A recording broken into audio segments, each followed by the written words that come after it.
I'm going to talk about Joint Service Publication 830, JSP 830.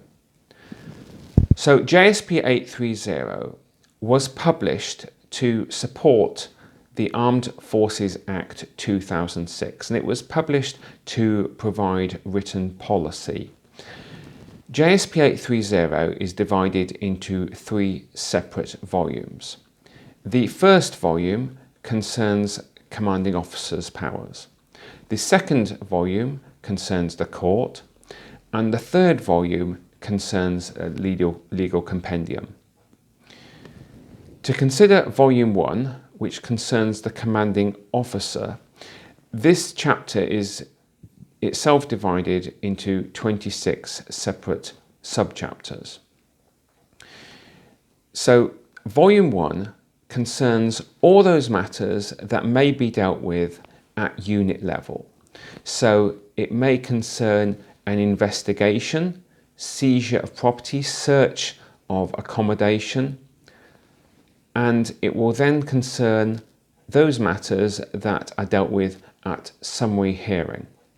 So JSP 830 Volume 1 will concern the investigation stage and the summary hearing stage for matters dealt with at summary hearing by the commanding officer. So it also includes summary hearing evidence rules, rules relating to powers of sanction sentence that a commanding officer can impose.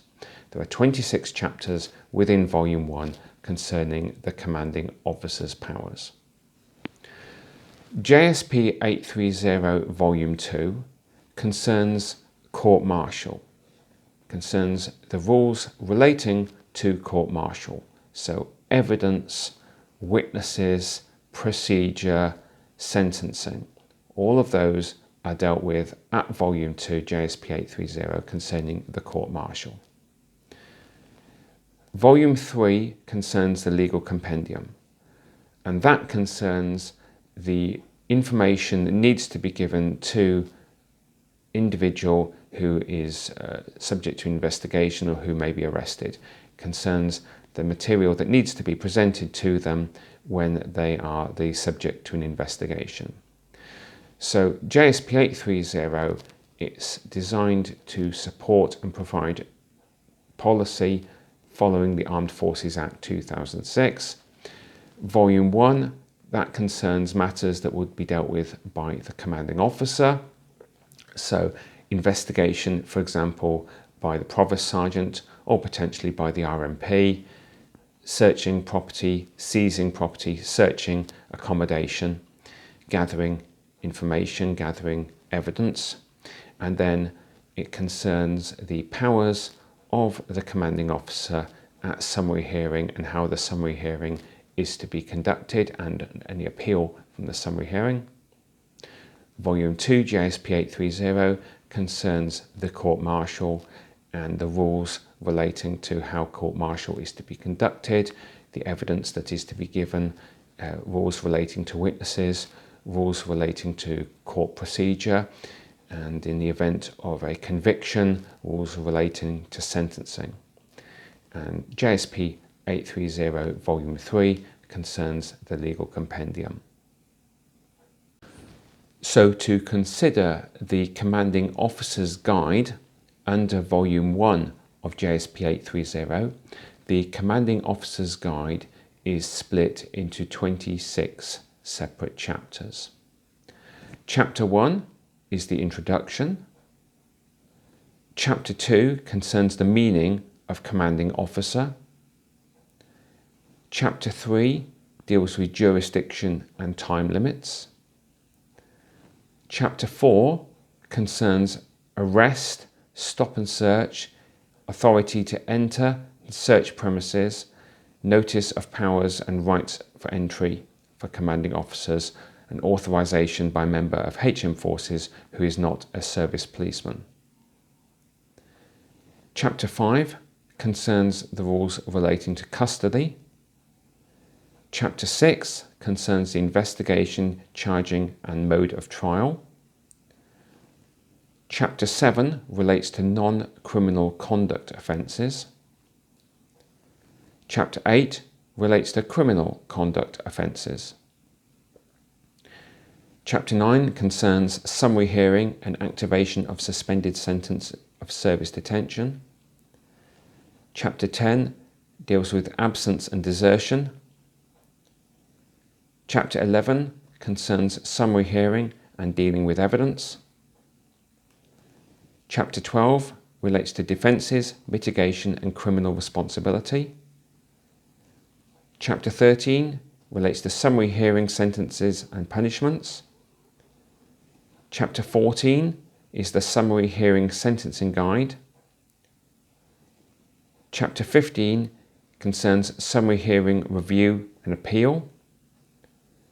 Chapter 16 concerns financial penalty enforcement orders. Chapter 17 concerns Naval Chaplains. Chapter 18 concerns terms and conditions of enlistment and service. Chapter 19 concerns service of process. Chapter 20 concerns forfeitures and destructions. Chapter 21 relates to compulsory drug testing and post-incident drug and alcohol testing. Chapter 22 concerns powers of officers to take affidavits and declarations. Chapter 23 is an exemption from tolls and charges. Chapter 24 relates to redress of individual grievances and service complaints. Chapter 25 relates to service inquiries. And Chapter 26 concerns safeguarding children and Armed Forces child protection powers.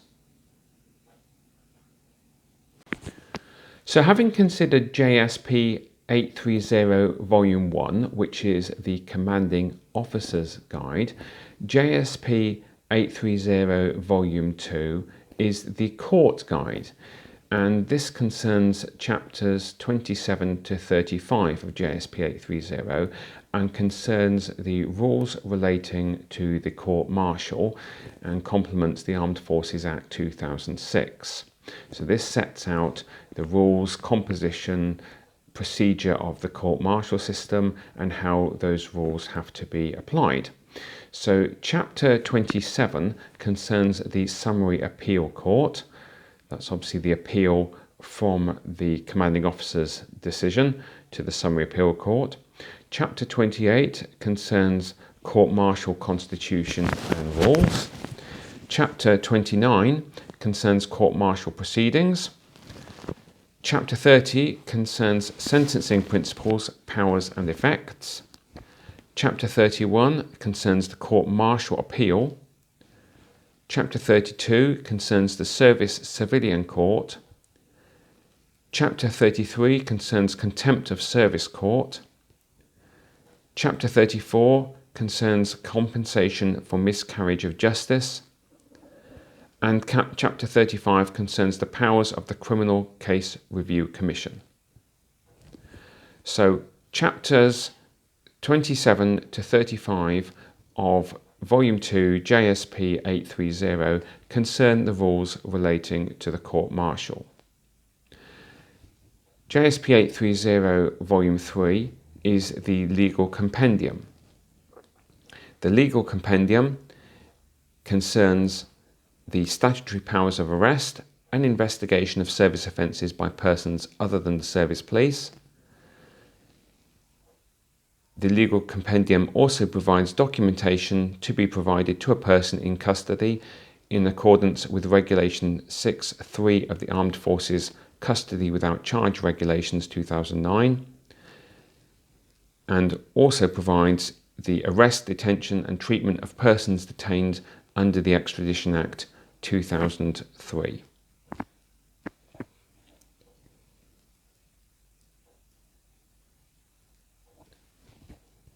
JSP 830 also provides your rights if you are accused, which is a document to be handed to all people who are under investigation for a military offence.